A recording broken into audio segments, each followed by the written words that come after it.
हमने कारून को इतनी दौलत दी थी, इतना खजाना दिया था कि कारून के खजानों की चाबियों को बहुत सारे पहलवान बड़ी मुश्किल से उठाते थे। अंजाम क्या हुआ कारून का? कारून को अपनी दौलत पर बड़ा नाज था, बड़ा गुरूर था, बड़ा तकब्बुर था। अंजाम क्या हुआ? अल्लाह कहता है फखसफना बिही व बिदारिहिल अर्दा, हमने कारून को जमीन दिया, हमने कारून के महल को जमीन में दसा दिया, हमने कारून के खजाने को जमीन में दसा दिया। अपनी सारी दौलत के साथ कारून जमीन के अंदर दसा दिया गया। कभी दौलत पर गुरूर मत करना मेरे भाई। ये दौलत आज है, कल नहीं होगी। बड़े बड़े करोड़पति अरबपति लोग आज भिखारी बन गए, आज दूसरों के मोहताज बन गए, और जो कल तक भिखारी थे, फकीर थे, आज वो करोड़पति बन गए। कभी दौलत पर गुरूर मत करना, कभी अपनी खूबसूरती पर गुरूर मत करना। ये खूबसूरती एक दिन ढल जाएगी, ये खूबसूरत चेहरा एक दिन झुर्रियों से भर जाएगा। ये चेहरा, जिस चेहरे की खूबसूरती पर नाज करते हो, इस चेहरे पर सिलवटें पड़ जाएंगी, इस चेहरे पर झुर्रियां पड़ जाएंगी, ये बाल सफेद हो जाएंगे, ये बदन कमजोर पड़ जाएगा। ना अपनी खूबसूरती पर गुरूर करो, ना अपनी ताकत पे गुरूर करो, ना अपनी दौलत पे गुरूर करो। अल्लाह ताला कहता है मेरे स्पेशल बंदे वो हैं जो जमीन के ऊपर तकब्बुर नहीं करते, गुरूर नहीं। इसीलिए अल्लाह ताला कुरान के 15वें पारे में फरमाता है वला तमशी फिल अर्दि मरहा, जमीन में अकड़ करके न चला करो। इन्नका लन तखरिकल अर्द वलन तबलुगल जिबाल तूला, ना तो तू जमीन को फाड़ सकता है, ना तू आसमान की पहाड़ों की बुलंदियों पर चढ़ सकता है। ऐ इंसान, तू अकड़ करके क्यों चलता है? तू तकब्बुर क्यों करता है? चार पैसे आ गए, जरा सी समाज में इज्जत मिल गई तो अपने स्टेटस पर, अपने मकाम पर, अपने ओहदे पर, अपनी कुर्सी पर कोई गुरूर न करे। गुरूर करना इब्लीस का तरीका है, तकब्बुर करना इब्लीस का तरीका है, और अपने आप को डाउन रखना, अपने आप को कमजोर समझना, अपने आप को छोटा समझना, ये नबियों की सुन्नत है मेरे प्यारे साथ। अरे भाई इतना बोल रहे तो नीचे कर दो भाई, क्यों बिला वजह की टेंशन पैदा? जो थोड़ा ऊंचा ऊंचा स्टैंड थोड़ा नीचा करो, थोड़ा नीचा करो। तकब्बुर करना और गुरूर करना ये शैतान की अलामत है मेरे प्यारे से। अल्लाह फरमाता है व इबादुर रहमानिल्लज़ीना यमशूना अलल अर्दि हौना, अल्लाह के खास बंदे वो हैं जो जमीन के ऊपर नर्म चाल चलते हैं, जो जमीन के ऊपर तकब्बुर नहीं करते, घमंड नहीं करते। अच्छा, यहां एक सवाल पैदा हो, एक इंसान अच्छा कपड़ा पहनता है, नया जूता पहनता है, अब वो घर से बाहर निकला, उसका कपड़ा खूबसूरत है, उसका जूता खूबसूरत है। अब कोई दूसरा आदमी ऐसा मिल गया जिसका कपड़ा उतना अच्छा नहीं है, जिसका जूता उतना अच्छा नहीं है। अब जाहिर है, एक नेचुरल बात है, एक प्राकृतिक बात है, कुदरती बात है, जब आप अपने से कमजोर इंसान को देखेंगे, अपने से कमतर इंसान को देखेंगे, आपका कपड़ा कीमती है, आपका जूता कीमती है, तो आपके दिल और दिमाग में कहीं ये बात आ सकती है कि मैं इससे अच्छा हूं, मैं इससे खूबसूरत हूं, मैं इससे बेहतर हूं। तो क्या ऐसी थिंकिंग का पैदा होना, ऐसे विचार का दिमाग में आना, ऐसी सोच का दिमाग में आना, क्या ये भी तकब्बुर है? आइए एक हदीस पढ़ के सुनाता हूं। अल्लाह के नबी फरमाते हैं जिस इंसान के दिल में जर्रा बराबर तकब्बुर होगा वो जन्नत में नहीं जाएगा। सहाबे किराम दहल गए, सहाबे किराम कांप गए। अल्लाह के रसूल, जर्रा बराबर जिसके दिल में तकब्बुर होगा, अहंकार होगा, घमंड होगा, गुरूर होगा, वो जन्नत में नहीं जाएगा। ऐ अल्लाह के नबी, हम में से हर इंसान चाहता है उसका कपड़ा अच्छा हो, हर इंसान चाहता है उसका जूता अच्छा हो, अच्छा जूता पहन के निकले, अच्छा कपड़ा पहन के निकले। अब किसी दूसरे को देख करके अगर अपने आप को बड़ा समझ लिया तो ऐ अल्लाह के नबी, ये तो बड़ा घाटे का सौदा है। एक जरा सा तकब्बुर पैदा होगा और इंसान जहन्नम में चला जाएगा। आपने फरमाया ऐ मेरे सहाबा, तकब्बुर ये नहीं है कि इंसान अच्छा कपड़ा ना पहने, तकब्बुर ये नहीं है कि इंसान अच्छा जूता न पहने। आपने फरमाया इन्नल्लाह जमीलुन युहिब्बुल जमाल, अल्लाह ताला खूबसूरत है और अल्लाह ताला खूबसूरती को पसंद करता है। ये बड़ी प्यारी बात है। अल्लाह ताला खूबसूरत है, साहिबे जमाल है, अल्लाह जमील है और जमाल को पसंद करता है। कभी गौर कीजिए अल्लाह ताला की कायनात कितनी खूबसूरत है। ज्यादा दूर न जाइए, आप अपने गांव में निकल जाइए, खेतों और खलियानों पे जाके देखिए, गंगा के किनारे जाके जरा देखिए सूरज के डूबने का मंजर, जरा किसी नदी और पहाड़ के करीब जाके देखिए, दुनिया की सारी खूबसूरती फेल है मेरे प्यारे साथियों अल्लाह ताला के क्रिएशन की खूबसूरती, अल्लाह की कुदरत की खूबसूरती के आगे दुनिया की सारी खूबसूरती फेल है। अल्लाह खूबसूरत है और अल्लाह ने इस कायनात को बहुत खूबसूरत बनाया है।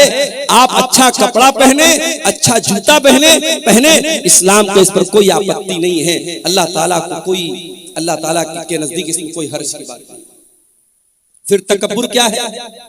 अब तकब्बुर की परिभाषा, तकब्बुर की डिफिनीशन अल्लाह के नबी की जुबान से।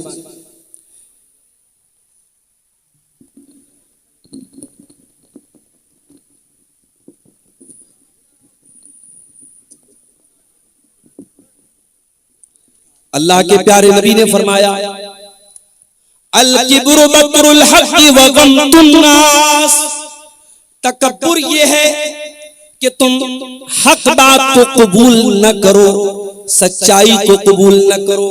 तुम्हारे सामने सच्चाई पेश की जाए, हक बात पेश की जाए और फिर भी तुम हक बात को कबूल न करो, ये तकब्बुर है।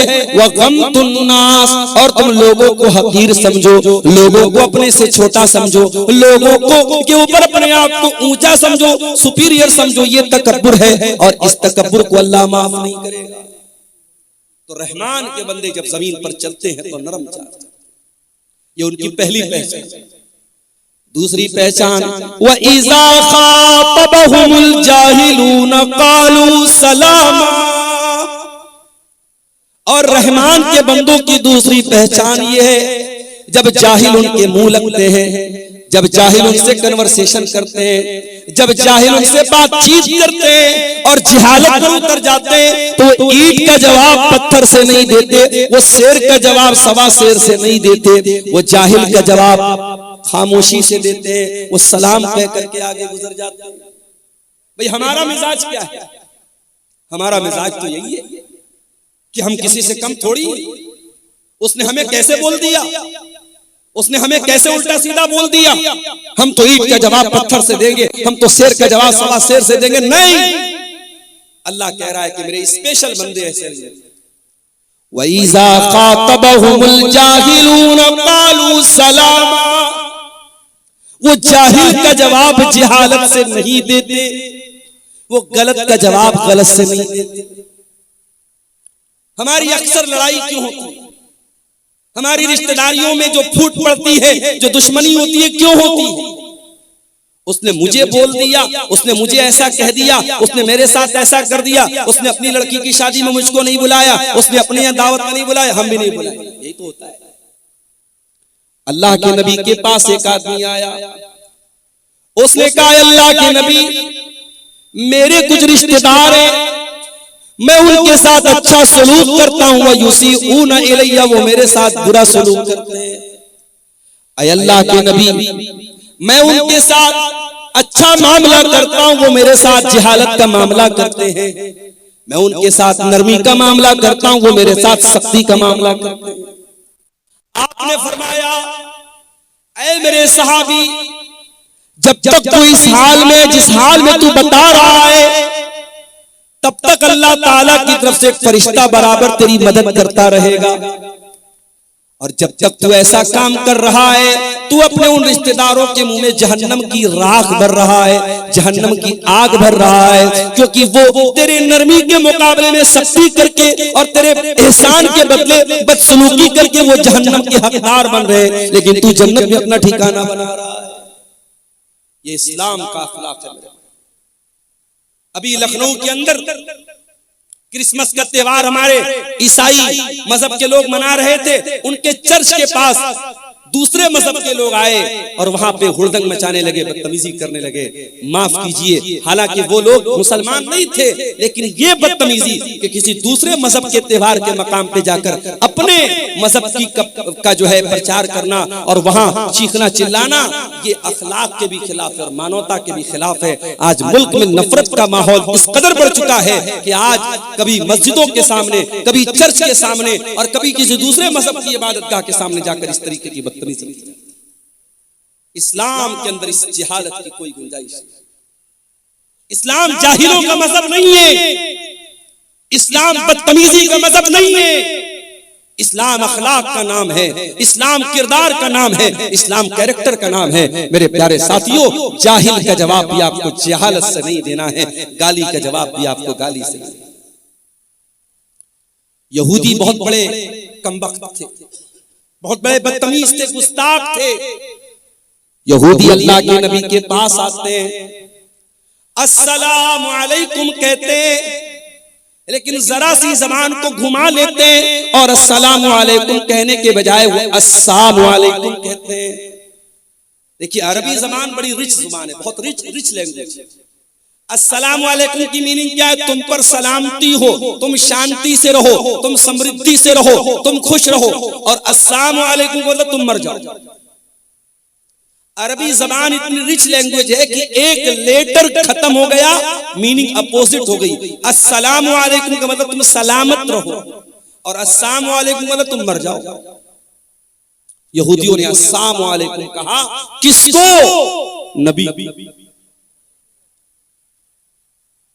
नबी ने सुन लिया। हजरत आयशा के कानों में यहूदियों के जुमले पड़ गए। जब यहूदियों ने अस्सलामु अलैकुम कहा, अम्मा आयशा को गुस्सा आया, उन्होंने फौरन जवाब दिया, वालैकुमुस्सलाम वल्लानतु, ऐ यहूदियों तुम पर भी मौत आए, तुम पर भी अल्लाह की लानत आए, तुम मर जाओ। अल्लाह के नबी ने देखा हजरत आयशा बड़े गुस्से में, बड़े जोश में, बड़े जज्बात में, आपने फरमाया, महलन या आयशा, ऐ आयशा ठहर जाओ, रुक जाओ, इतने जज्बात में क्यों आ रही हो, इतने तैश में क्यों आ रही हो? इन्नल्लाह युहिब्बुर रिफ्क़ फिल अम्रि कुल्लिही, ऐ आयशा अल्लाह ताला नरमी को पसंद करता है, अल्लाह ताला सख्ती को पसंद नहीं करता, अल्लाह तो नरमी वाला, नरमी को पसंद करता है। हजरत आयशा ने कहा, अल्लाह के नबी आपने देखा नहीं उन यहूदियों ने कितनी गंदी बात आपको कही। उन्होंने आपको अस्सलामु अलैकुम नहीं कहा, उन्होंने आपको अस्सलामु अलैकुम कहा। मैं कैसे गवारा कर लूं? मेरे नबी को मौत की बद्दुआ दी जाए, मेरे नबी को बुरा भला कहा जाए और मैं बर्दाश्त। हजरत आयशा ने हमें और आपको एक सबक भी दिया। सबक ये दिया कि अगर आपके दिल में रसूल की मोहब्बत है और रसूल की गैरत है और आपके रसूल को बुरा भला कहा जाए तो आपको गुस्सा आना चाहिए, आपके जज्बात भड़कने चाहिए। अगर आपके जज्बात ठंडे पड़े हैं, आपके नबी को कुछ भी कह दिया जाए, आपके जज्बात पर कोई फर्क न पड़े, इसका मतलब कि आप बेगैरत हो चुके हैं, आपके अंदर रसूल के नाम की कोई गैरत नहीं। क्रिसमस का त्योहार आया, ईसाई मजहब के लोग मना रहे, ठीक है उनका मजहब है, लेकिन हमारी शरीयत क्या कहती है कि अल्लाह ताला का कोई बेटा नहीं है। लम यलिद व लम यूलद, न तो वो किसी का बेटा है न उसका कोई बेटा है। क्रिसमस मनाने वाला तो ये अकीदा रखता है कि आज के दिन अल्लाह ताला का बेटा पैदा हुआ है, नऊजुबिल्लाह। और मुसलमान बेचारा अपने आप को सेकुलर साबित करने के लिए और अपने आप को मानवतावादी साबित करने के लिए ये क्रिसमस की मुबारकबाद देता है और उसमें शामिल होता है। कितने मुसलमान बच्चे सांता क्लॉस बनते हैं और उनकी नकाब पहने हुई मुसलमान माँ अपने सांता क्लॉस बने बच्चे को स्कूल में छोड़ने जाती है। मेरे प्यारे भाइयों, मेरी माँ और बहनों, होना तो ये चाहिए था कि हम इस शिर्क से अगर रोकने की क्षमता रखते तो हम रोकने की कोशिश करते। हम रोक नहीं सकते तो कम से कम बुरा समझते, मगर हम बुरा कहाँ समझ रहे हैं, हम तो सपोर्ट कर रहे हैं, हम तो साथ दे रहे हैं। इसका मतलब कि तौहीद की गैरत हमारे अंदर नहीं है, अल्लाह की गैरत हमारे अंदर नहीं है। अल्लाह को गाली दी जा रही है, अल्लाह को बुरा भला कहा जा रहा है, अल्लाह का बेटा बनाया जा रहा है और हम मुबारकबाद दे रहे हैं, हम शुभकामनाएं दे रहे हैं, हम उनके साथ शामिल हो रहे हैं। मेरे प्यारे साथियों, हजरत आयशा ने यह सबक दिया है कि मुसलमान अगर हो, अल्लाह से मोहब्बत करते हो, रसूल से मोहब्बत करते हो, अल्लाह को बुरा भला कहा जाए तो तुम्हारा खून खौल जाना चाहिए, रसूल को बुरा भला कहा जाए तो तुम्हारा खून खौल जाना चाहिए। हजरत आयशा कहती हैं, मुझसे बर्दाश्त नहीं हुआ, मैंने जवाब दिया, ऐ यहूदियों, तुम पर अल्लाह की लानत आए, तुम मेरे नबी को बुरा भला कह रहे। नबी ने क्या जवाब दिया? कहा, आयशा, मैंने उन यहूदियों की बदतमीजी को सुना था और मैंने उनका जवाब भी दे दिया था जब उन्होंने अस्सलामु अलैकुम कहा था। ऐ आयशा, मैंने जवाब दे दिया था, मैंने व अलैकुम कह दिया था। उन्होंने कहा था अस्सलामु अलैकुम, ऐ मोहम्मद सल्लल्लाहु अलैहि वसल्लम, आपके ऊपर मौत आ जाए, आप खत्म हो जाएं, आप हलाक हो जाएं। ऐ आयशा, मैंने जवाब दे दिया था व अलैकुम, तुम पर भी हलाकत आ जाए, तुम भी मर जाओ, तुम भी खत्म हो जाओ। ये मेरे नबी का अंदाज था। गाली का जवाब आपने गाली से नहीं दिया। मेरे भाइयों, ये अखलाक आज अपने देश में, अपने इलाके में, अपने स्टेट में, अपने गांव में, अपने खानदान में, अपने परिवार में ये अखलाक पैदा करो। अपने बच्चों को ये अखलाक सिखाओ। रहमान के बंदों का ये अखलाक होता है, वइज़ा खातबहुमुल जाहिलून क़ालू सलामा, कि वो जाहिल का जवाब जहालत से नहीं देते। अच्छा, उनका दिन ऐसा गुजरता है, उनकी रात कैसी गुजरती है? वल्लज़ीन यबीतून लिरब्बिहिम सुज्जदन व क़ियामा, जब दुनिया रात में आराम कर रही होती है, गुलछर्रे उड़ा रही होती है, अय्याशी कर रही होती है, रहमान के स्पेशल बंदे रात को तहज्जुद पढ़ते हैं, क़ियामुल लैल करते हैं, रात रात भर सजदा करते हैं, रात रात भर क़ियाम करते हैं, रातों को तहज्जुद की नमाज पढ़ते हैं। आज कितने मुसलमान हैं जो तहज्जुद की नमाज पढ़ते? अरे तहज्जुद छोड़ दो, संभल की बात करने वाले, बनारस की बात करने वाले और उन मस्जिदों की बात करने वाले जिन मस्जिदों पर दुश्मनों की निगाहें हैं, अपने गांव की मस्जिदों को पहले आबाद करो। तुम्हारे गांव की मस्जिद में फजर की नमाज में कितने लोग रहते हैं? मुअज्जिन अज़ान की आवाज दे रहा है, अस्सलातु खैरुम मिनन नौम, नमाज नींद से बेहतर है, और मोहल्ले में, गांव में सैकड़ों लोग रहते हैं, दो चार बूढ़ों के अलावा, दो चार बुजुर्गों के अलावा, जो डंडा लेके मस्जिद में पहुंचते हैं, कोई फजर की नमाज में आने को तैयार नहीं है। गोया हम ये साबित कर रहे हैं कि ऐ मुअज्जिन, तू कहता है नमाज नींद से बेहतर है, लेकिन मेरे नजदीक नींद बेहतर है, मैं नींद को छोड़ करके नमाज पढ़ने को तैयार नहीं। आज का मुसलमान 5 टाइम की नमाज पढ़ने को तैयार नहीं, और वो बेचारा बैठ करके तबसरा कर रहा है, हमारी मस्जिदें निशाने पर हैं, हमारी मस्जिदों पर दुश्मनों की गलत नजर है। अरे दुश्मन की गलत नजर बाद में है, पहले तूने अपनी मस्जिदों को वीरान किया। दिल्ली की जामा मस्जिद में अभी मेरे पास वीडियो आया, वहां इंस्टाग्राम की रील बन रही है, लड़का लड़की प्यार मोहब्बत की रील बना रहे। कहा? अल्लाह के घर में, जामा मस्जिद में। मैंने वीडियो देखा, मेरा खून खौल गया कि जामा मस्जिद के एडमिनिस्ट्रेशन और वहां की इंतजामिया क्या कर रही है। इस तरीके के बेहुदा वीडियोस जामा मस्जिद के अंदर बनाए जा रहे हैं। प्यार मोहब्बत की बातें एक लड़का लड़की वो वीडियो के अंदर फिल्मा रहे, और वो वीडियो जामा मस्जिद दिल्ली के अंदर बन रही है। मेरे प्यारे साथियों, दिल्ली के अंदर 5 मस्जिदें तो ऐसी है, पुरानी मस्जिदें, जो पिकनिक स्पॉट बन चुकी है, और वहां आशिक और माशूक मिलने जाते हैं। वो लवर्स पॉइंट बन गया है, वो आशिकों के मिलने का अड्डा बन गया है। ये मुसलमान का हाल है, और वो बेचारा कह रहा है कि साहब हमारी मस्जिदों पर दुश्मनों की गलत नजर है। अल्लाह कह रहा है, मेरे स्पेशल बंदे 5 टाइम की नमाज के तो पाबंद होते ही होते हैं। वल्लज़ीन यबीतून लिरब्बिहिम सुज्जदन व क़ियामा, वो रात रात भर सजदे में रहते हैं, वो रात रात भर क़ियाम में रहते हैं, वो अल्लाह की बारगाह में रोते रहते हैं, वो अल्लाह की बारगाह में तहज्जुद पढ़ते हैं, क़ियामुल लैल करते हैं।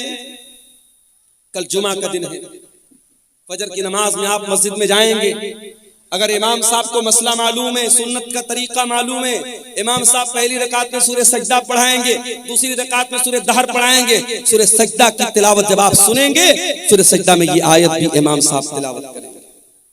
ततजाफा जुनूबुहुम अनिल मज़ाजी यदऊन रब्बहुम खौफन व तमा। मेरे नेक बंदे वो हैं जो अपने बिस्तर से अलग रहते हैं, रातों में लोग सोए रहते हैं, मेरे नेक बंदे अपने बिस्तर से अलग होकर अल्लाह की बारगाह में रुकू कर रहे होते हैं, अल्लाह की बारगाह में सजदा कर रहे होते हैं। मेरे नेक बंदे तहज्जुद पढ़ते हैं, मेरे नेक बंदे क़ियामुल लैल करते हैं। और एक बात आपको बोलता हूं, कभी कोई मसला फंस जाए, कभी जिंदगी में कोई प्रॉब्लम आ जाए, कभी कोई समस्या आ जाए, नुस्खा बताता हूं, नोट कर लो। पांचों टाइम की नमाज की पाबंदी करो और तहज्जुद की नमाज के लिए मोबाइल पर अलार्म सेट करो। फजर की अजान 5 बजे हो रही है, रात में 3 बजे उठो और वजू करके 8 रकात तहज्जुद की नमाज पढ़ो, मैक्सिमम 8 रकात।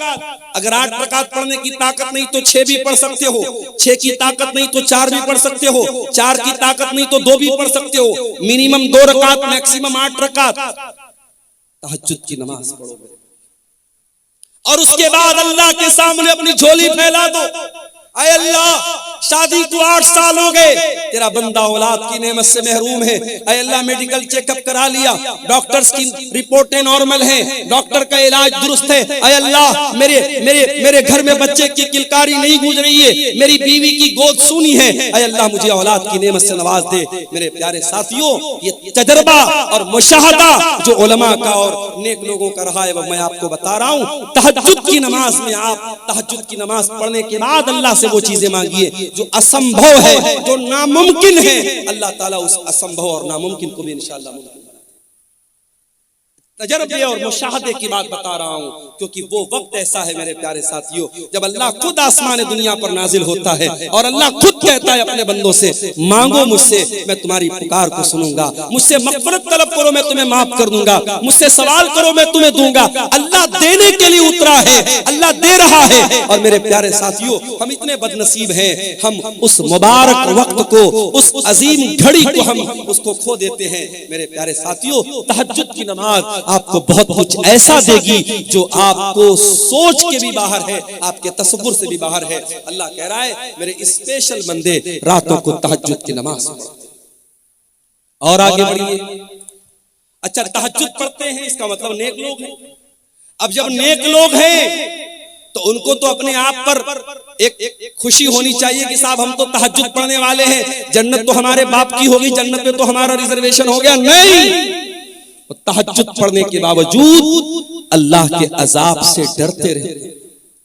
वल्लज़ीना यक़ूलूना रब्बना अस्रिफ अन्ना अज़ाब जहन्नम इन्न अज़ाबहा कान गरामा इन्नहा साअत मुस्तक़र्रन व मुक़ामा। रहमान के खास बंदे तहज्जुद की नमाज पढ़ते हैं, रात रात भर जागते हैं, लेकिन फिर भी अल्लाह से दुआएं करते हैं कि ऐ परवरदिगार, तू जहन्नम के अजाब से हमको बचा ले। इन्ना अज़ाबहा कान गरामा, जहन्नम का अजाब तो चिमट जाने वाला है, जहन्नम का अजाब तो चिपक जाने वाला है, जहन्नम का अजाब तो छोड़ने वाला नहीं है, जहन्नम की अजाब तो जान छोड़ने वाला नहीं है। आज 2-4 लाख रुपये हमने मस्जिद में दे दिया, 2-4 लाख रुपये हमने मदरसे में दे दिया, कोई जलसा करा दिया, कोई मस्जिद बनवा दी, कोई यतीमों की मदद कर दी, तो हम उतने ही पर बड़े फख्र से, बड़े गुरूर से हम अपने आप को समझते हैं कि साहब हमने तो बहुत बार तीर मार लिया, अब तो जन्नत हमारे बाप की हो गई। नहीं मेरे प्यारे साथियों, ये बहुत ही खतरनाक किस्म का तकब्बुर है कि इंसान अपनी नेकियों को, अपने नेक अमाल को अपनी नजात के लिए फाइनल समझे कि हाँ मैंने नेकी कर ली तो मेरी नजात हो गई। इंसान को नेकी करके भी डरना चाहिए, पता नहीं अल्लाह ताला ने उसकी नेकी कबूल की है कि नहीं। हजारों साल पहले जब इब्राहिम अलैहिस्सलाम ने खाने काबा को बनाया था, उनका बेटा इस्माइल भी अपने बाप के साथ खाने काबा को बना रहा था। दोनों बाप बेटे खाने काबा को बना रहे थे और बाप बेटे क्या दुआ कर रहे थे, कुरान बाप बेटों की दुआ को बयान कर रहा है। व इज़ यरफ़उ इब्राहीमुल क़वाइद मिनल बैति व इस्माइल रब्बना तक़ब्बल मिन्ना इन्नका अंतस समीउल अलीम। ऐ परवरदिगार, इब्राहिम दुआ कर रहे हैं, उनका बेटा इस्माइल दुआ कर रहा है, ऐ परवरदिगार हम बनाने को तो खाने काबा बना रहे हैं, ऐ अल्लाह हम तेरा घर बना रहे हैं, हम मस्जिद बना रहे हैं, लेकिन ऐ अल्लाह हमको पता नहीं हमारा ये अमल कबूल होगा कि नहीं होगा। रब्बना तकब्बल मिन्ना इन्नका अंतस समीउल अलीम, ऐ अल्लाह तू हमारी इस नेकी को कबूल फरमा ले, तू दुआओं को सुनने वाला है, तू दिल का हाल जानने वाला है। नेकी के बाद इंसान को चिंता होनी चाहिए कि हमारी नेकी अल्लाह ताला के स्वीकार हुई कि नहीं हुई, अल्लाह ताला के कबूल हुई कि नहीं हुई। रहमान के बंदे तहज्जुद पढ़ते हैं और फिर भी दुआ करते हैं कि ऐ अल्लाह हमें जहन्नम के अजाब से बचा ले, इन्न अज़ाबहा कान गरामा, जहन्नम का अजाब इंसान को चिपक जाने वाला। गरामा का मतलब समझते हैं? अरबी जबान में जब कोई किसी से कर्जा लेता है तो जो कर्जा वसूलने के लिए आता है उसके लिए अरबी में गराम का लफ्ज इस्तेमाल होता है। जाहिर है कि अगर आपने किसी से कर्जा लिया है तो बार बार आपके घर पे आएगा, आपको छोड़ेगा नहीं आपसे जब तक पैसा नहीं ले लेगा। जहन्नम का अजाब भी गरामा है, जहन्नम का अजाब छोड़ने वाला नहीं है, जहन्नम का अजाब चिपक जाने वाला है, चिमट जाने वाला। अल्लाह ताला हम सब की हिफाजत फरमाए। इन्नहा साअत मुस्तक़र्रन व मुक़ामा, जहन्नम बड़ा ही बुरी जगह है, बड़ा ही बुरा ठिकाना है। और आगे बढ़िए, रहमान के बंदों का अखलाक आपने देख लिया, रहमान के बंदों की नमाज आपने देख ली, रहमान के बंदों की दुआ आपने देख ली। अब थोड़ा सा और आगे बढ़िए, अल्लाह फरमाता है वल्लज़ीना इज़ा अनफ़क़ू लम युस्रिफ़ू व लम यक़तुरू व काना बैन ज़ालिका क़वामा। रहमान के बंदे जब खर्च करते हैं तो ना तो फजूल खर्ची करते हैं, ना बखीली करते हैं, वो बीच का रास्ता अपनाते हैं। वो ना तो कंजूस होते हैं, ना बखील होते हैं, और ना ही दौलत होने के बावजूद ना तो दौलत होने के बावजूद कंजूस होते हैं, ना दौलत का मिसयूज करते हैं, गलत इस्तेमाल करते हैं, ना फजूल खर्ची करते हैं, ना कंजूसी। हमारे समाज में दोनों तरीके के लोग होते हैं। बाज लोग इतने बड़े कंजूस हैं, बहुत पैसा है, लेकिन ढंग का कपड़ा भी नहीं पहनते। बीवी बेचारी तरसती रहती है कि अरे मुझे फला कपड़ा दिला दो, फला साड़ी दिला दो, फला सूट दिला दो, इसके बाद बहुत पैसा है, मगर नीयत इतनी खराब है, बीवी बेचारी वो रोती रहती है और ये बीवी का भी हक अदा नहीं। बच्चे तरस जाते हैं अच्छा खाना खाने के लिए, ये कंजूस अपनी दौलत को सजा सजा के रखता है, जमीनें खरीदता है, जायदाद खरीदता है। मेरे प्यारे साथियों, ये जमीनें, ये जायदादें आपके मरने के बाद ये दूसरों के हाथ लग जाएंगी। जब तक आप जिंदा हैं, अगर अल्लाह ताला पैसा दे रहा है, अपने शरीर पर भी खर्च करो, अपने जिस्म के ऊपर भी खर्च करो, अच्छा खाओ, अच्छा पहनो, बच्चों को अच्छा खिलाओ, अगर मौका मिले थोड़ा दुनिया भी घूमो, थोड़ा तफरी भी करो, थोड़ा अच्छी जगहों पर अपने बाल बच्चों को लेके जाओ। अगर अल्लाह ने दौलत दी है तो उम्रा भी कर लो, हज भी कर लो। मेरे प्यारे साथियों, ये जिंदगी कितने दिन साथ देगी हम नहीं जानते। हम नहीं जानते हैं कब कौन सी बीमारी आ जाए, हार्ट अटैक आ जाए, और कब इंसान मर जाए, हम नहीं जानते। मेरे प्यारे साथी, अभी 4-5 दिन पहले बनारस में मैं बाइक पर जा रहा था। बनारस में वो टैक्सी चलती है, बाइक वाली टैक्सी, उस पर मैं जा रहा था। एक गैर मुस्लिम नौजवान था, बाइक चला रहा था। मेरी आदत है बाइक पर बैठता हूँ जब इस तरीके की बाइक पर, तो पूछता हूँ जो चलाने वाला होता है कि भाई क्या नाम है, कहाँ के रहने वाले हो। तो उसने बताया बनारस के करीब का वो रहने वाला था। वो उसके खुशिये में, उसके पेशाब के मकाम पे जो खुशियतैन होते हैं, जो टेस्टिकल्स होते हैं, उसमें उसको कैंसर हो गया। सोचिए 20-25 बरस का नौजवान, टेस्टिकल्स में कैंसर हो गया है, और वो बेचारा इलाज कराने के लिए बनारस आया था, और अपने माँ बाप का अकेला बेटा था, घर में कोई कमाने वाला नहीं था।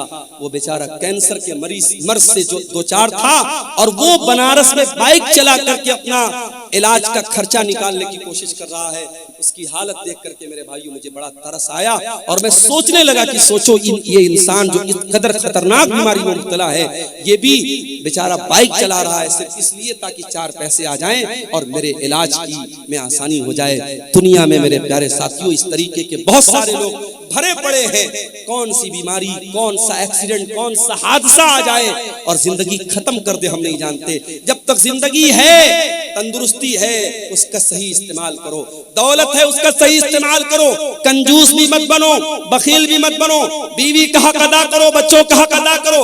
अच्छा खाओ, अच्छा पहनो, अच्छे मकान में रहो, अल्लाह की नेमतों का फायदा उठाओ। और इसका ये मतलब भी नहीं है कि आपकी इस्तिताअत 10,000 का मोबाइल लेने की है, लेकिन आप लोन पर और EMI पर आप लाख रुपए का आईफोन ले रहे हैं। ताकत 10,000 का मोबाइल लेने की है, मगर लोन पर और EMI पर आप क्या ले रहे हैं? 1 लाख रुपए का आईफोन ले रहे हैं। ये मेरे प्यारे साथियों, जितनी बड़ी चादर हो, इंसान को पैर उतना ही फैलाना चाहिए। न फजूल खर्ची करना इस्लाम में सही है, न बखीली करना इस्लाम में सही है। आज जलसा होता है, सोशल मीडिया पर जलसों के बारे में कितनी बातें होती हैं। खासतौर से सीमांचल के जलसों के बारे में लोग बोलते हैं बड़ी फजूल खर्ची होती है। कभी कोई इस पर क्यों नहीं चर्चा करता? ठीक है, जलसों में जो खराबियां हैं उसको हमें दूर करना चाहिए, इस पर भी तो चर्चा होनी चाहिए कि सीमांचल नहीं पूरे इंडिया में मुसलमान शादियों में कितना पैसा पानी की तरह बहाता है। उत्तर प्रदेश की 2 शादियां अभी हाल ही में करंट में मेरे सामने आई।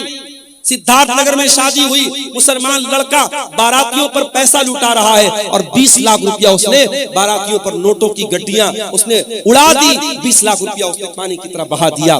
मेरठ में एक शादी हुई और दुल्हे को ससुराल से 2.5 करोड़ रुपए मिलते हैं और दुल्हा अपनी साली को घड़ी पहनाने का जो तोहफा देता है, जिसको घड़ी की पहनाई बोलते हैं, वो तकरीबन 11 लाख रुपए देता है। मौलवी साहब को निकाह पढ़ाने का 11 लाख रुपया दिया जाता है। क्या ये इसराफ नहीं है? क्या ये फजूल खर्ची नहीं है? अपने नाम के लिए, अपनी शोहरत के लिए, अपने आप को प्रसिद्ध करने के लिए और मशहूर करने के लिए आज मुसलमान पैसा पानी की तरफ बहाता है। मेरे प्यारे साथियों, अल्लाह क्या इसका भी हिसाब देना पड़ेगा। पैसा कहां से आया और पैसा कहां खर्च किया। आप ये कह करके पल्ला नहीं झाड़ सकते, मेरा पैसा था, मेरी मर्जी थी, मैं जहां चाहे खर्च करूं। नहीं, अल्लाह आपसे पूछेगा, ये पैसा हमने तुझे दिया था, ये दौलत हमने तुझे दी थी, तुझे बताना पड़ेगा तूने पैसा कहां से आया और ये पैसा तूने कहां खर्च किया। वल्लज़ीना इज़ा अनफ़क़ू लम युस्रिफ़ू व लम यक़्तुरू व कान बैन ज़ालिका क़वामा। रहमान के खास बंदे जब पैसा खर्च करते हैं, जब दौलत खर्च करते हैं, ना फजूल खर्ची करते हैं, ना बखीली करते हैं, व कान बैन ज़ालिका क़वामा, वो बीच का रास्ता अपनाते हैं। और आगे बढ़िए, वल्लज़ीना ला यदऊना मअल्लाहि इलाहन आखर वला यक़्तुलूना अन-नफ्सल्लती हर्रमल्लाहु इल्ला बिल हक़्क़ि वला यज़नून। और रहमान के खास बंदे 3 बड़े बड़े पापों से अपने आप को बचाते हैं। 3 महापाप है इस्लाम में, 3 बड़े बड़े गुनाह है इस्लाम की नजर में। सुन लीजिए, वल्लज़ीना ला यदऊना मअल्लाहि इलाहन आखर। रहमान के खास बंदे अल्लाह के साथ किसी को शरीक नहीं करते, वो शिर्क नहीं करते। उनका हाथ अगर उठता है अल्लाह के सामने उठता है, वो सजदा करते हैं तो अल्लाह की बारगाह में सजदा करते हैं। वो किसी कब्र पे सजदा नहीं करते, किसी मजार पे सजदा नहीं करते, किसी पत्थर के बुत के आगे सजदा नहीं करते। वो लाल काले पीले धागों को मुश्किल कुशा नहीं समझते। आप क्या बोलिए, इसी कटिहार के इलाके में मैंने देखा, अहले हदीस का घर है, शेरशाबादी का घर है, और घर में उसने क्या लगाया है? दुकान और मकान की खैर बरकत। उसपे क्या लिखा हुआ है? कुछ गिनतियां लिखी हुई हैं, कुछ गिनतियां लिखी हुई हैं, और ये अकीदा रखा गया कि ये मेरे मकान में लगा रहेगा तो मेरे मकान में बरकत आएगी। ये उल्टी सीधी गिनती लिखने से तेरे मकान में बरकत नहीं आएगी। मकान में बरकत तेरे अमल से आएगी, तेरे ईमान से आएगी, तेरे कुरान पढ़ने से आएगी। कुरान की आयतों को तू लटका दे या गिनतियों को लटका दे, उससे तेरे घर में बरकत नहीं आएगी। मेरे भाइयों, बात कड़वी है मगर मैं सच्ची बात कहता हूं। आज हम अहले हदीसों को भी अपने अकीदे पर मेहनत करने की जरूरत है। आज हमारे जलसों में तौहीद पर तकरीरें बंद हो गई, अखलाक की बातें हो रही हैं, नमाज की बातें हो रही हैं, शराब से रोका जा रहा है, ज़िना से रोका जा रहा है। मगर दुनिया का सबसे बड़ा पाप क्या है? दुनिया का सबसे बड़ा गुनाह क्या है? शिर्क करना। आज कितनी मुसलमान लड़कियां हैं, कॉलेजों में पढ़ रही हैं, हिंदू सहेली के साथ वो पढ़ रही है, उसका कोई त्योहार आया, उसने एक बच्ची महिला पिंडाल में रो रही है, किनकी बच्ची है उसको ले जाइए। किसी गैर मुस्लिम का त्योहार आया, मुसलमान लड़की स्कूल और कॉलेज में पढ़ रही है, उसके त्योहार में बाकायदा शामिल होती है और उसके मजहबी इबादत में शामिल होती है। मैं ये मसला बता दूं आपके गांव का कोई गैर मुस्लिम पड़ोसी है, कोई गैर मुस्लिम भाई है, उसके साथ मेल जोल रखना, उसके साथ प्यार मोहब्बत करना, उसके साथ अच्छा सलूक करना, उसके सुख दुख में काम आना, मैं बिल्कुल मना नहीं कर रहा हूं, इस्लाम तो इसका हुक्म देता है। मगर हाँ, जब मसला ईमान का आ जाए, जब मसला अकीदा का आ जाए, वहां कोई कॉम्प्रोमाइज नहीं करता। किसी गैर मुस्लिम के मजहबी इबादत में आपको शामिल नहीं होना है। इबादत अगर होगी तो अल्लाह की होगी, ये उसूल है, ये उसूल है कुरान। कुल या अय्युहल काफिरून ला आबुदु मा ताबुदून, ऐ नबी आप कह दीजिए कि ऐ काफिरों, जिसकी इबादत मैं करता हूं उसकी तुम नहीं करते, जिसकी तुम करते हो मैं नहीं। तो रहमान के खास बंदे शिर्क नहीं करते। सबसे बड़ा पाप क्या है? अल्लाह के बराबर किसी को बना देना, अल्लाह के बराबर किसी को दर्जा देना। आप तो सीमांचल के इलाके में रहते हैं, यहां तो कम ये चीजें आपको मिलेंगी। आप जरा सा उत्तर प्रदेश में आइए, जरा कलकत्ता चले जाइए, जरा आप मालदा साइड में, बारसोई साइड में आप चले जाइए, आपको जगह जगह शिर्क के अड्डे मिल जाएंगे। मुसलमान किस किस चीज के आगे सर झुका रहा है आप यकीन नहीं कर सकते। एक मुसलमान रास्ते में जा रहा था, उसके एक पैर का जूता टूट गया। अब एक पैर का जूता पहन के तो वो चल नहीं सकता था, उसने मारे गुस्से में अपने जूते को एक पेड़ के ऊपर फेंक दिया। एक साल के बाद जब वो मुसलमान उस जगह से गुजरा, देखा कि पूरे पेड़ पर ढेर सारे जूते पड़े हैं। उसने किसी से पूछा, भाई इस पेड़ पर इतने सारे जूते कहां से आए? कहा कि नहीं मालूम, बस कोई आदमी यहां से गुजरा था, देखा कि इस पेड़ पर एक जूता पड़ा है, तो लोगों ने आपस में ये धारणा बना ली, अकीदा बना लिया कि इस पेड़ के ऊपर जूता लटकाने से बिगड़ी बन जाएगी, मुसीबत दूर हो जाएगी, मन्नत पूरी हो जाएगी। अब जूते पर जूता, जूते पर जूता लटकाया। ये मुसलमान का मुसलमानों के अकीदे में इतना बिगाड़ है मेरे प्यारे साथियों। कहीं बिल्ली की कब्र है, कहीं घोड़े का मजार है, कहीं कहीं पागल बाबा का मजार है, और वहां जाकर मुसलमान सर झुका रहा है। अल्लाह कह रहा है मेरे खास बंदे अल्लाह के साथ शिर्क नहीं करते। वल्लज़ीना ला यदऊना मा अल्लाहि इलाहन आखर, मेरे स्पेशल बंदे अल्लाह के साथ शिर्क। दूसरा गुनाह, वला यक़तुलून अन-नफ्सल्लती हर्रमल्लाहु इल्ला बिल-हक़्क़ि, और अल्लाह के खास बंदे किसी निर्दोष की हत्या नहीं करते, किसी बेकसूर को कत्ल, किसी इनोसेंट पर्सन का मर्डर नहीं करते, किसी बेकसूर की हत्या नहीं करते। इस्लाम किसी बेकसूर की हत्या करने की इजाजत नहीं देता। अभी एक वाक़या आया, एक मुसलमान, अपने आप को सो कॉल्ड मुसलमान कहने वाले इंसान ने गाड़ी के जरिए कई लोगों को कुचल दिया, और पता लगा कि वो आदमी पहले सऊदी में रहता था। सऊदी हुकूमत ने साफ बयान दे दिया उस इंसान का हमसे कोई ताल्लुक नहीं है, और वैसे भी वो मुसलमान नहीं था, मुल्हिद इंसान था, दीन बेजार इंसान था। मेरे प्यारे साथियों, कोई मुसलमान इस तरीके की हरकत अगर करे, किसी बेकसूर की हत्या करे, किसी निर्दोष को मार दे, तो कान खोल करके सुन लो, इस्लाम को उससे कोई संबंध नहीं है। इस्लाम बेकसूरों की जान लेने की शिक्षा नहीं देता है। इस्लाम के नजदीक बहुत बड़ा क्राइम है, बहुत बड़ा गुनाह है किसी की जान लेना। हाँ, इस्लाम में 3 ऐसे मकामात हैं जहां किसी की जान ली जा सकती है, ये भी याद रखो। इस्लाम में 3 लोगों को कत्ल किया जा सकता है। नंबर 1, अस्सय्यिबुज़्ज़ानी, शादीशुदा इंसान अगर जिना कर रहा है और इस्लामी हुकूमत है, चाहे वो मर्द हो चाहे वो औरत हो, इस्लामी हुकूमत के अंदर शादीशुदा जानी की सजा सजाए मौत है, उसे रज्म किया जाएगा, पत्थरों से मार मार के खत्म किया जाएगा। नंबर 2, अल क़त्ल बिल क़त्ल, अगर किसी ने किसी की हत्या की है तो हत्यारे को उस हत्या के बदले, उस कत्ल के बदले हत्यारे को कत्ल किया जाएगा, कातिल को कत्ल किया जाएगा, कातिल से क़िसास किया जाएगा, उसको भी इस्लाम में उसकी इजाजत दी गई है। और नंबर 3, अल मुफारिक़ु लिदीनिही, इस्लामी हुकूमत के अंदर अगर कोई मुसलमान रहता है, वो इस्लाम को फॉलो करते करते अगर इस्लाम को छोड़ देता है और किसी दूसरे मजहब को स्वीकार कर लेता है, मुर्तद हो जाता है, मुशरिक हो जाता है, काफिर हो जाता है, अगर इस्लामी हुकूमत के अंदर ऐसा काम करता है तो इस्लाम में मुर्तद की सजा सजाए मौत है।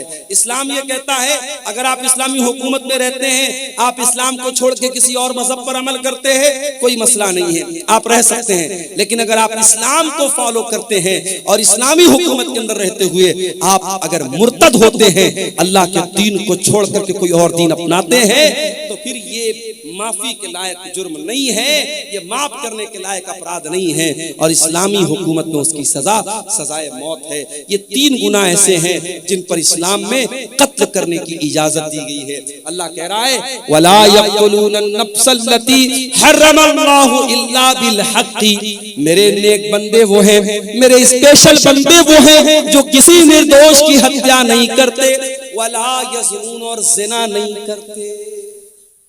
ये तीसरा बड़ा गुनाह है, जिना करना, बदकारी करना, शर्मगाह का गलत इस्तेमाल करना। ये जिनाकारी और बदकारी इस्लाम की नजर में तीसरा बड़ा गुनाह है।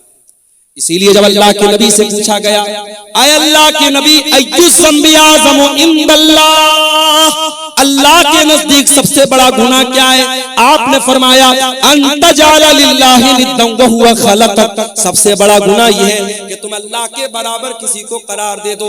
पूछा गया आय अल्लाह के नबी उसके बाद दूसरा सबसे बड़ा गुनाह क्या है? आपने फरमाया अन तक़तुला वलदक खशियत अन यतमा माक, अपनी औलाद को कत्ल कर देना इस डर से कि वो औलाद तुम्हारे साथ खाए। अब यहां एक मसला पैदा होता है, क्या फैमिली प्लानिंग करने की इस्लाम में इजाजत है? 2 लड़के हैं मेरे, अभी मैं तीसरा लड़का नहीं चाहता, अभी 2 लड़कों को पालना मेरे लिए मुश्किल हो रहा है, तीसरा लड़का मैं नहीं चाहता, तीसरी औलाद नहीं चाहता, क्या फैमिली प्लानिंग कर सकता हूं? ये बड़ा ही नाजुक मसला है। फैमिली प्लानिंग कर सकते हैं कि नहीं कर सकते हैं, ये बड़ा ही नाजुक मसला है। उसमें अगर आप बच्चे की पैदाइश और बच्चे के मां के पेट में वजूद में आने से पहले के जो तरीके हैं जिसमें हमल न ठहरे, अगर वो तरीके आप अपनाते हैं तो उसकी गुंजाइश मौजूद है।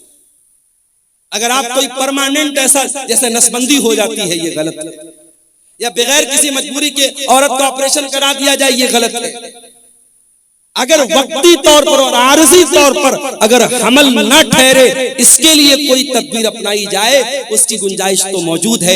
मगर एक बार अगर प्रेगनेंसी वजूद में आ गई, हमल वजूद में आ गया, अब उसके बाद उसको डिस्ट्रॉय करना, उसको एबॉर्शन करना, उसको खत्म करना मां के पेट में, मेरे प्यारे साथियों, ये औलाद का कत्ल है और ये उस जान का कत्ल है, और इसका हिसाब आपको देना। हाँ, अगर कभी ऐसा हो गया कि हमल ठहर गया और औरत की सेहत और उसकी तंदुरुस्ती इस लायक नहीं है कि वो बच्चे को जन्म दे, क्या है ये? चांदी की का पायल किसी अल्लाह की बंदी ने, किसी हमारी बहन ने ये दिया है, इस मस्जिद का चंदा है, मदरसे का, ईदगाह के लिए, अच्छा ईदगाह के लिए दिया है। अल्लाह ताला इस बहन के इस चंदे को कबूल फरमाए। तो मेरे भाइयों, अगर प्रेगनेंसी ठहर गई है, उसके बाद जब तक बहुत ही क्रिटिकल केस ना हो और डॉक्टर्स का इस बात पर इत्तेफाक ना हो कि अगर ये हमल ठहरा और बच्चा हुआ, मां की जान को खतरा हो जाएगा, उस अवस्था में, उस सिचुएशन में तो इजाजत दी जा सकती है। नॉर्मल हालात में अगर हमल ठहरा है, उसको कोई खत्म करता है, तो ये भी औलाद का कत्ल है। अल्लाह के नबी फरमाते हैं दूसरा बड़ा गुनाह क्या है? औलाद को कत्ल कर देना इस डर से कि वो आपके साथ है। और खबरदार, कोई ये ना सोचे अपनी औलाद को हम खिलाते हैं, नहीं, मैंने अपनी जिंदगी में तजर्बा देखा है।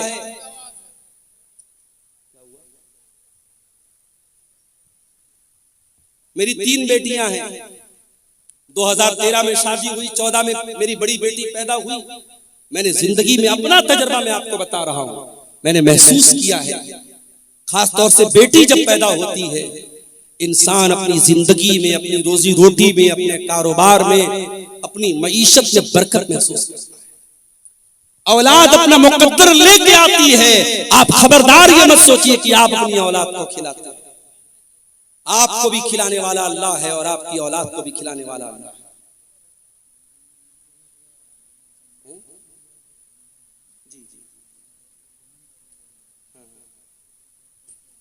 चंदा बहुत कम हुआ है, इसलिए शेख मोहतरम से गुजारिश है कि अच्छा अच्छा, ठीक ठीक ठीक। मौलाना बंगला बोल पाएंगे थोड़े, एक आपको सीख लें। मेरे भाइयों, मौजू तो जो मेरा चल रहा है उस पर मैं बात करूंगा और कर ही रहा हूं। आपने जैसा कि सुना, शेख तौहीद साहब ने भी बताया कि प्रोग्राम एक ईदगाह के चंदे के लिए हुआ है और मैं इसी इलाके में जानता हूं कि अल्लाह ताला ने इतना लोगों को दिल दिया है कि एक एक दिन में 20-20 लाख रुपए एक एक जलसे में चंदा उतरा है। तो आप थोड़ा सा दिल खोलिए, माओ बहनों से भी कहता हूं, थोड़ा दिल खोल करके आप यहाँ पे अपना चंदा भेजिए और हमारे बादशाह हुसैन सलफी साहब भी कलेक्शन इंशाअल्लाह करेंगे या और जो भी उलमा चंदा करने वाले हैं वो आपके उस चंदे का ऐलान भी करेंगे और उसकी दुआएं भी करेंगे। आप इस काम में देर न कीजिए और जलसे के जिम्मेदारों से भी गुजारिश करें। साहब का टाइम नहीं है, मौलाना जर्जी साहब का टाइम होता चला ऐसा, इसलिए मौलाना हुसैन को टाइम नहीं दिया जाएगा, मौलाना जर्जी साहब ही को दिया जाएगा। इसलिए आप कुछ देर चंदा कर दे और कुछ फतवा भी आया हुआ है उसका जवाब देना। चंदा तो भाई हमारे बस का नहीं है, चलिए देखते हैं। ऐसे बोलते जाइए, इंशाअल्लाह देंगे। तो मेरे भाइयों, औलाद का कत्ल करना ये बहुत बड़ा गुनाह है। अल्लाह के नबी ने पूछा दूसरा बड़ा गुनाह क्या है? आपने फरमाया अन तक़तुल वलदक खश्यता यतमा माक, अपनी औलाद को कत्ल कर देना इस डर से कि वो तुम्हारे साथ खाएगी। औलाद को हम नहीं खिलाते, अल्लाह खिलाता है, बात याद रखिए। नहनु नर्ज़ुकुहुम व इय्याकुम, तुमको भी खिलाने वाले हम हैं, तुम्हारी औलाद को खिलाने वाले भी हम हैं। इस गलतफहमी में मत रहना कि औलाद को हम खिलाते हैं। अल्लाह कह रहा है कि तुम्हारी औलाद को हम खिलाते हैं, तुम अपनी औलाद के रोजी के मालिक नहीं हो। अल्लाह ताला ये 1000 किसी भाई ने चंदा दिया है, अल्लाह इस चंदे को कबूल फरमाए और इस तरीके से आप आते रहिए। तकरीर तो होती रहेगी, आखिर में 10-15 मिनट थोड़ा सा आप यहाँ पर आकर के मेरे हाथों पे भी कुछ चंदा दे दीजिए ताकि मौलाना तौहीद साहब की बात भी रह जाए और जो जलसे की कमेटी के लोग मायूस बैठे हुए हैं, असल जो मकसद है, जो पर्पज है जलसे का, चंदा बता रहे काफी कम हुआ है। आप हजरात बहुत बड़ी तादाद में आए हैं, इतनी बड़ी भीड़ और इतना बड़ा मजमा अगर आए और ईदगाह जैसी पाकीज़ा जगह के लिए जहां साल में इबादत होगी, ईद और बकरीद की नमाज होगी और एक बार ये जमीन खरीद ली गई तो समझो जब तक वो जमीन रहेगी और नमाज पढ़ी जाती रहेगी, सवाब आपको मिलता रहेगा। परमानेंट आप सदका करके इंशाअल्लाह जाएंगे, सदका जारिया, तो जरूर आप इसमें हिस्सा लें मेरे प्यारे साथी। देखिए आप हजरात मौलाना का हाथ पर दे और दुआ ले लीजिए। मौलाना मुसाफिर आदमी है, 2000 रुपए से आए हैं, इसलिए उनके हाथ में दीजिए, इंशाअल्लाह उर्दू में भी दुआ देने में नेकी मिलेगी। और जलसा कमेटी के लोगों से गुजारिश है कि माँ बहनों के पिंडाल में चादर लेके जाए, जिनको जिम्मेदारी है, जो भी माँ बहनों के पिंडाल में भी, जेंट्स पिंडाल में भी चादर लेके जाए। तो अल्लाह के नबी से पूछा गया कि दूसरा बड़ा गुनाह क्या है? आपने कहा औलाद को कत्ल करना। फिर पूछा गया अल्लाह के नबी तीसरा बड़ा गुनाह क्या है? आपने फरमाया अंतुजानिया हलीलत जारिक, अपने पड़ोसी की बीवी के साथ जिना करना। जिना तो किसी भी औरत के साथ करना हराम है। पड़ोसी का जिक्र आपने खास तौर से इसलिए किया क्योंकि पड़ोसी के ऊपर भरोसा करता है। अगर कोई अपने पड़ोसी के साथ विश्वासघात करे, पड़ोसी के भरोसे का खून करे तो ये डबल गुनाह है, ये गुनाह पर गुनाह है। इसलिए अल्लाह के नबी ने पड़ोसी का खास तौर से जिक्र किया। तो ये 3 बड़े बड़े गुनाह हैं।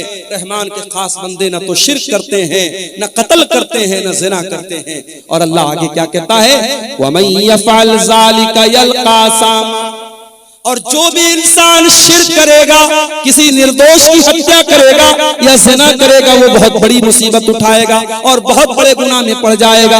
युज़ाफ लहुल अज़ाबु यौमल क़ियामति व यख़लुद फ़ीही मुहाना, और हमेशा वो जहन्नम की आग में जलता रहे।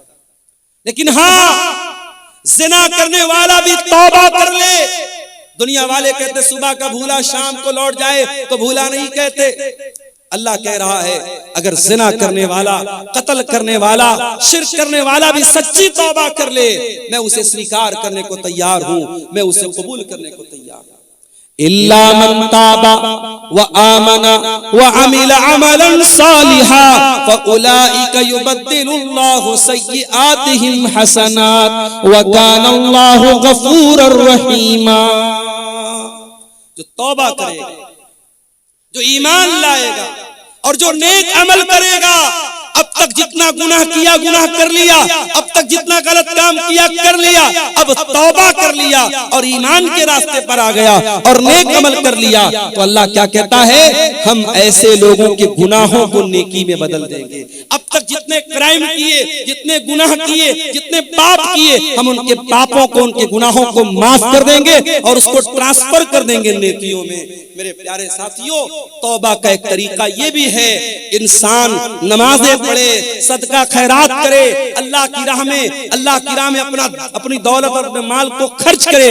अगर आपको ये महसूस होता है हाँ मुझसे जिंदगी में कुछ गुनाह हुए हैं, तो तौबा का तरीका एक ये भी है कि आप जिस तरीके से आज के इस प्रोग्राम में आपको मौका मिल रहा है कि आप ईदगाह की जमीन के लिए एक सदका जारिया आप दें, आप यहाँ पे आए और अपना चंदा जरूर लिखवाएं और दें, ताकि अल्लाह ताला आपकी तौबा को कबूल करे। जो तौबा करेगा और नेक अमल करेगा और ईमान के रास्ते पर चलेगा, अल्लाह कह रहा है उसके गुनाहों को हम नेकियों में बदल देंगे।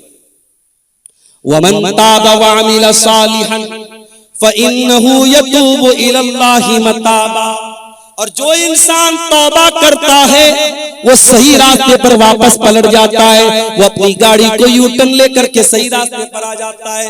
आपको कटिहार से मोहना चाँदपुर आना था, सही रास्ते पर आप चल रहे थे, अचानक गूगल मैप के चक्कर में गलत रास्ते पर चले। आजकल गूगल मैप बहुत रास्ता गड़बड़ बता देता है। अभी उत्तर प्रदेश में गूगल मैप के चक्कर में एक पुल कोई बन रहा था, अभी आधा अधूरा पुल बना था, उस पर 4 व्हीलर लेकर के एक नौजवान चला गया और पुल पर से उसकी गाड़ी गिर पड़ी और नौजवान बेचारा इंतकाल कर गया, अल्लाह को प्यारा हो गया। तो आप गूगल मैप के चक्कर में गलत रास्ते पर जब चले गए, रास्ते में एक आदमी जा रहा था, जलसे में जा रहा था, उसने कहा भाई साहब कहाँ जा रहे हैं? आपने कहा मोहना चाँदपुर जा रहा हूँ। तो उसने आपको बताया कि नहीं, अब अपनी गाड़ी को मोड़ दीजिए, आप यू टर्न ले लीजिए। तो तौबा भी यू टर्न है मेरे प्यारे साथियों। जब आप तौबा करते हैं, जब आपने गुनाह का काम किया, हमने कोई गलत काम किया, उस वक्त तक हम गलत ट्रैक पर चल रहे थे, गलत रास्ते पर चल रहे थे, जैसे ही हमने तौबा कर लिया, अल्लाह कह रहा है फइन्नहु यतूबु इलल्लाहि मताबा, हम अल्लाह के रास्ते की तरफ लौट के चल जाए। उसके बाद फरमाया ये 3 लोगों ने 500-500 रुपए का ताउन इस ईदगाह की जमीन के लिए दिया है। अल्लाह तबारक व तआला इनके इस चंदे को भी कबूल फरमाए। और जो भी भाई अभी सोच विचार में पड़े हैं, अल्लाह उनको तौफीक दे के वो आए और अपनी अपनी हैसियत और कैपेसिटी के एतबार से जरूर इस कार्य खैर में हिस्सा लेकर के जाए। मैं बात कर रहा हूँ कुरान के 19वें पारे की सूरह फुरकान की आयतों को आपके सामने पढ़ रहा हूँ और रहमान के विशेष बंदों और खास बंदों की कुछ क्वालिटीज है मालूम इसका क्या है? अच्छा, दुकानदारों ने दिया, माशाअल्लाह। ये झोले में कुछ रकम आई है, अब ये इसको लोग इनके बताएंगे कितनी रकम है। ये हमारे सड़क के जो दुकानदार भाई हैं, उन लोगों ने इसको आपस में कलेक्शन करके दिया है। अल्लाह ताला उनके देखिए साइड से सब आके चंदा दीजिए, मौलाना का हाथ से मुसाफा कीजिए। जरूरी नहीं है कि कोई 1-2 लाख रुपए चंदा दे तभी चंदा होता है। मस्जिदें बनती हैं, ईदगाह की जमीन खरीदी जाती है। मैंने देखा है कोई ऐसा भी अल्लाह का बंदा होता है जिसकी 100 रुपए की ताकत है, वो 100 रुपया बड़े कलेजे से लाके देता है, बड़े दिल के जज्बे के साथ लाके देता है। और एक इंसान 1 लाख रुपया देता है, करोड़पति आदमी 1 लाख रुपया देता है, मगर दिल की तकलीफ के साथ देता है।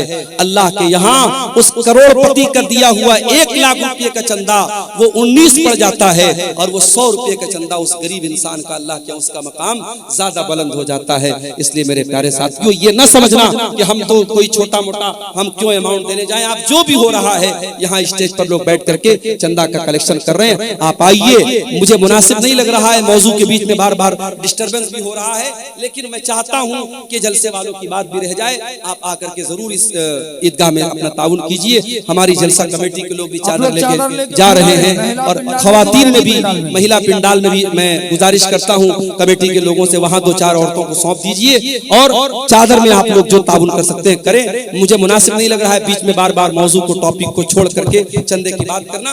मैं अपने मौजू को खत्म करके इंशाअल्लाह इस कुर्सी से उठूंगा। रहमान के खास बंदों की हम पहचान बता रहे हैं, आपको उनकी विशेषताएं बता रहे हैं, उनकी खूबियां बता रहे हैं। अल्लाह ने कहा रहमान के खास बंदे शिर्क नहीं करते, जिना नहीं करते, कत्ल नहीं करते। और आगे वल्लज़ीना ला यशहदून ज़ूर, और अल्लाह के खास बंदे वो हैं जो किसी गुनाह के काम में, किसी गलत काम में शामिल नहीं होते। नए साल की रात आ रही है, 31 दिसंबर की रात आ रही है। बड़े बड़े शहरों में बड़े बड़े होटल बुक हो जाएंगे, नाचने गाने वालियां महंगे महंगे अमाउंट के ऊपर उनको हायर किया जाएगा, कई कई हजार का पास और टिकट लगाया जाएगा, और होटलों में महंगे महंगे टिकट दे करके नाच गाना देखने और शराब पीने जाने वालों में मेरे प्यारे साथियों एक बड़ी तादाद में मुसलमान नौजवान और लड़के लड़कियां भी शामिल होते हैं।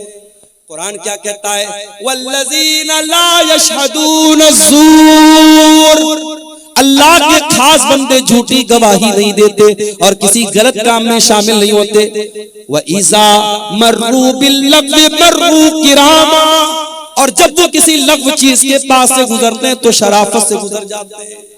आप मार्केट में जा रहे हैं, आप रेलवे स्टेशन के पास जा रहे हैं, आप एयरपोर्ट के पास से जा रहे हैं, और कोई लग़्व चीज, कोई नामुनासिब चीज आपकी नजरों के सामने से आई, तो आप अगर उसको देखने लगते हैं या उस गलत काम में आप इन्वॉल्व हो जाते हैं, अल्लाह ताला हम सब की हिफाजत फरमाए। मेरे प्यारे साथियों, रब्बुल आलमीन अगर आप किसी लग़्व चीज के पास से गुजरते हैं तो कुरान क्या कहता है, मेरे स्पेशल बंदे, वइज़ा मर्रू बिल्लग़्वी मर्रू किरामा, शराफत के साथ वहां से गुजर जाते हैं।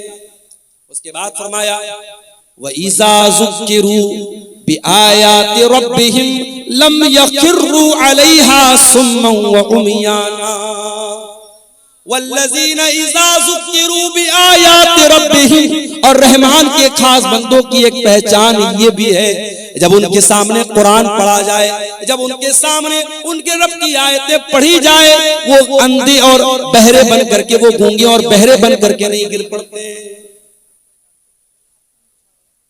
जलसा हो रहा है, तकरीर हो रही है, आप एक कान से सुन करके दूसरे कान से उड़ा रहे हैं, न कुरान की आयतों पर गौर हो रहा है, न मुकर्रिर की आलिम की बातों पर गौर हो रहा है, न अमल हो रहा है। तो याद रखिए मेरे प्यारे साथियों, अल्लाह के नेक बंदों का ये तरीका नहीं है। अल्लाह के नेक बंदे क्या करते हैं, वो गौर करते हैं, वो बातों को कैच करते हैं, वो समझने की कोशिश करते हैं, वो अमल करते हैं। वल्लज़ीना इज़ा ज़ुक्किरू बिआयाति रब्बिहिम, रहमान के खास बंदों के सामने जब उनके परवरदिगार की आयतें पढ़ी जाती हैं, लम यखिर्रू अलैहा सुम्मन व उमियाना, वो अंधे और बहरे बन करके नहीं गिर पड़ते। देखिए ये बच्ची रो रही है, एक बच्ची रो रही है, ये बच्ची को स्टेज पर है, ले जाइए भाई, किनकी बच्ची है, कैसी माँ है, कितनी छोटी बच्ची को छोड़कर कहाँ है, स्टेज में आके ले जाइए, छोटी सी बच्ची है, दिखाइए वो स्क्रीन पर। एक बच्चा बैसा गोविंदपुर का, अबुल कलाम बाप का नाम बता रहा है, स्टेज में पहले से बहुत देर से रो रहा है, ले जाइए। मलकैन का रहमान के खास बंदे कुरान की आयतों को सुन करके सुम्म व उमियाना, अंधे और बहरे बन करके गिर नहीं पड़ते, गौर करते हैं, अमल करते हैं। कुरान की आयतें आज हमारे सामने पढ़ी जाती है, पत्थर दिल हो चुके हैं मोरा। नमाज पर कितनी तकरीरें हो रही हैं, बेनमाजी वैसे के वैसे। ज़िनाकारी पर कितनी तकरीरें हो रही हैं, ज़िना के केसेस कम नहीं हो रहे। शराब पर कितनी बातें हो रही हैं, मगर नशे का रुझान बराबर बढ़ता चला जा रहा है। मेरे प्यारे साथियों, रहमान के खास बंदे कुरान की आयतों को गौर से सुनते हैं और अमल करते हैं। उसके बाद फरमाया वल्लज़ीना यक़ूलूना रब्बना हब लना मिन अज़वाजिना व ज़ुर्रिय्यातिना क़ुर्रता अयुन वजअलना लिलमुत्तक़ीना इमामा। ये रहमान के खास बंदों की आखिरी पहचान अल्लाह बयान करता है। रहमान के खास बंदे वो हैं जो ये दुआएं करते रहते कि ऐ हमारे परवरदिगार, हमारे बीवी बच्चों को हमारी आंखों की ठंडक बना दे। बीवी बच्चे हमारी जिंदगी का बड़ा अहम हिस्सा होते हैं मेरे भाई। हम जब भी खुश होते अपने बीवी बच्चों के साथ खुशी में शामिल होते हैं।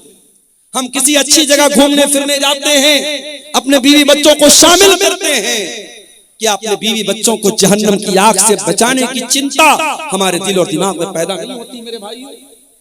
देखिए ये फिर किसी ने 1500 रुपए का ताउन पेश किया है और ये 100 रुपए नौजवानों ने पेश किया था।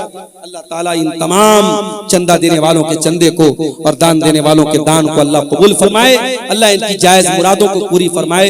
ये सामने फोन पे का स्कैनर कोड भी, बार कोड भी लगा हुआ है, जगह जगह इन लोगों ने लगाया है स्टेज के बीच में।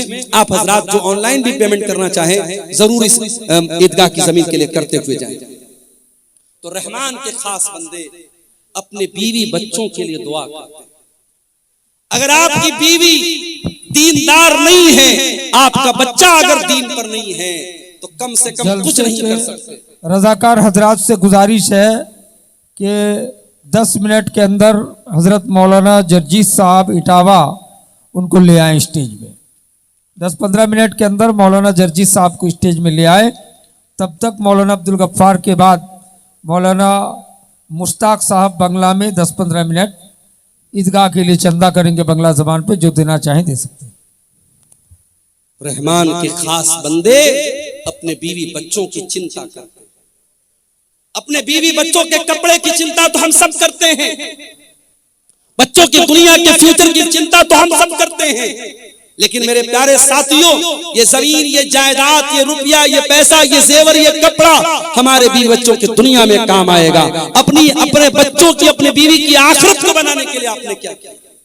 आज कितने लोग हैं जवान बेटी उनकी पढ़ाई कर रही है कलकत्ता में, रांची में, पटना में, लड़की कहां जा रही है, क्या कर रही है, रातों में किससे मिल रही है, माँ बाप को कोई फिक्र नहीं है। वो तो बड़े फख्र से कहते हैं हमें तो अपनी लड़की के ऊपर भरोसा है।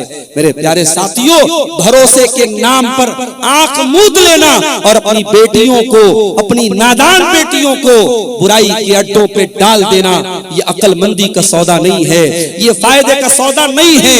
अपने बच्चों के अकीदे की फिक्र करो, अपने बच्चों की आखिरत की फिक्र करो। अल्लाह कह रहा है मेरे नेक बंदे दुआएं करते हैं, रब्बना हब लना मिन अज़वाजिना व ज़ुर्रियातिना कुर्रत आयुन। ऐ परवरदिगार, हमारे बीवी बच्चों को हमारी आंखों की ठंडक बना दे। वजअलना लिल मुत्तकीना इमामा, और हमें तू मुत्तकियों का इमाम बना दे। मुत्तकी बनना कमाल नहीं है, मुत्तकियों का इमाम बनना कमाल है। ऐसे मुत्तकी बनो, पूरे गांव के लिए आइडियल बन जाओ, पूरे इलाके के लिए आइडियल बन जाओ। तुम्हारी फैमिली इतनी मुत्तकी बन जाए, तुम्हारी बीवी इतनी दीनदार हो, तुम्हारे बच्चे इतने दीनदार हो कि लोग मिसाल दे कि हाँ दीनदार ऐसे लोग होते हैं, मुत्तकी ऐसे। इतनी सारी क्वालिटीज जिनके अंदर पैदा हो जाएं, अब अल्लाह ताला रिवार्ड क्या देगा, बदला क्या देगा, इनाम क्या देगा, पुरस्कार क्या देगा, जरा सुनिए। उलाइका युजज़ौनल गुरफता बिमा सबरू व युलक़ौन फीहा तहियतन व सलामा। अल्लाह कह रहा है इनको अल्लाह जन्नत में कमरा देगा। अल्लाह कह रहा है जन्नत में रूम देगा, कमरा देगा। अभी मुंबई का सफर करना है मुझे, मैं ऑनलाइन चेक कर रहा था कि ताज होटल में अगर एक दिन रात गुजारी जाए तो कितना अमाउंट आएगा। तो मैंने इंटरनेट पर चेक किया, बंबई का बहुत 5 स्टार होटल, बड़ा मशहूर होटल है ताज होटल, एक रात गुजारने का अमाउंट कितना आ रहा था? 50,000 रुपया।